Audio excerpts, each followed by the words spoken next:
Good morning, SDA seniors and elites. Hope you guys are doing well and welcome back to another online session. So just a recap from last week, guys. So we asked you guys to do three things, right? Answer three questions, do a little bit of research. Thought that was quite easy, but there seems to be maybe a lack of communication within our session. So this week we're going to try to communicate a little bit better, and we're going to try to help you guys develop and get the work done that we wanted you guys to do initially. Alright, so we're going to try and make it a lot more clear and make sure that you guys do the objectives we give you guys to do for the following week. Alright, that being said, today what we've got planned is we're going to start looking at session plans and session design. Okay. A couple of things that we need to look at today is we're going to answer three questions again, right? So our first question is, what is volume?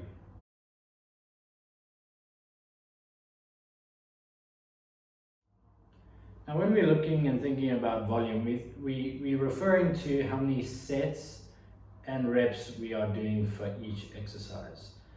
So if we're doing a vast amount of repetitions, and we're doing a vast amount of sets, generally this will increase the volume, right? It's a high amount of volume. Okay.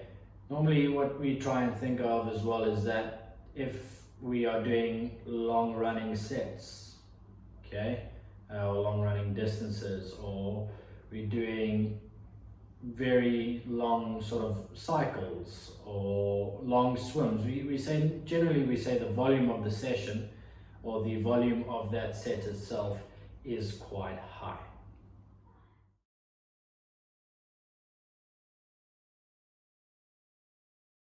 The second question I have for you guys today is, how do we categorize our exercises?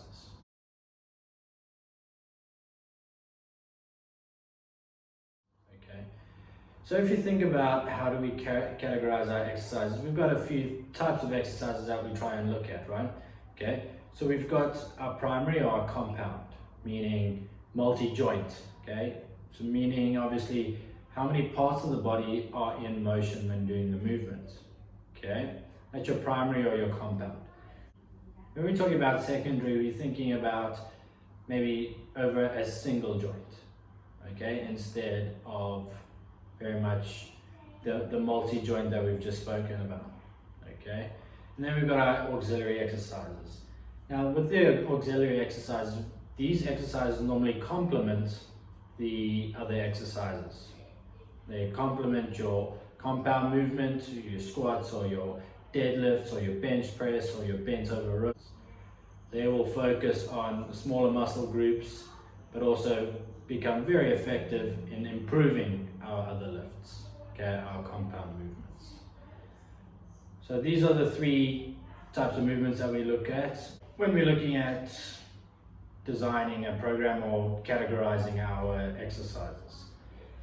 Another way you can look at it as well is that the way we categorize our exercises, normally we go from our most demanding to our least demanding. Okay, so again, that is in perfect collaboration with your primary, secondary, and auxiliary movements. Okay, so normally your compound is the most vigorous exercise or your most demanding exercise. Thus, it normally goes in the beginning, sort of after your warm-up. Okay, then it carries on with your secondary and then your auxiliary. Okay, also at the same time, we need to start looking at it goes from most to least important.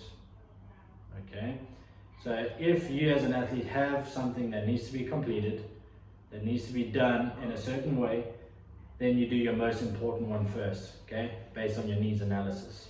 Okay, you do the most important first, and then you work down to the least important.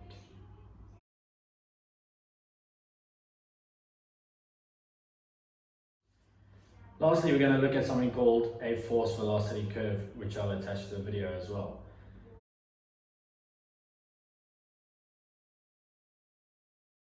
So with our force velocity curve, we've got two parts to the curve, obviously, force and velocity. So when we're talking about force, we're generally speaking about strength, okay?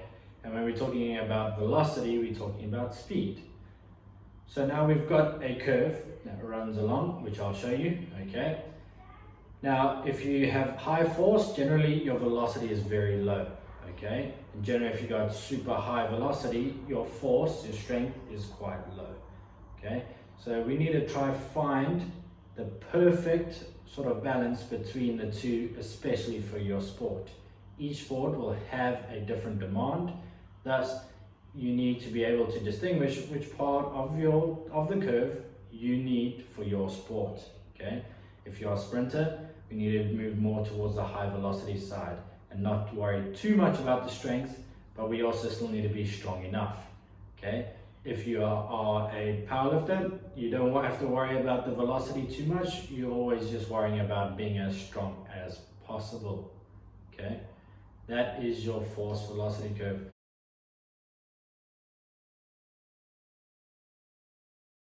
Force velocity curve can also be used when we sort of distinguishing athletes as to what we need to work on. It can be part of our testing battery, right? So when we're doing a test, we can say, okay, this athlete is super powerful, but not strong enough. Now we know what to implement within our programming. Or we could say, this athlete is super strong, but he's not fast enough, or she's not fast enough, so we need to implement more speed work within our programming. Okay, so this will help distinguish what your athlete needs for the sport that they need. Okay, so we're always referring back to our needs analysis.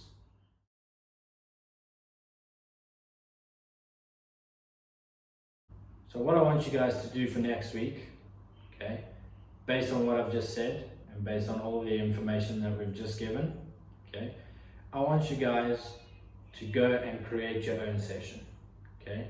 We've done a couple of sessions when we were still at school where we did vast majority of things, okay? Remember I gave you guys generic programs that we all did together as a team, okay?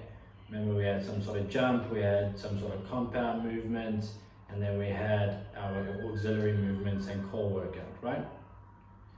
So this week what I want you guys to do is I want you to create your own session plan based around what you need as an athlete and what you need to compete in your sport as well.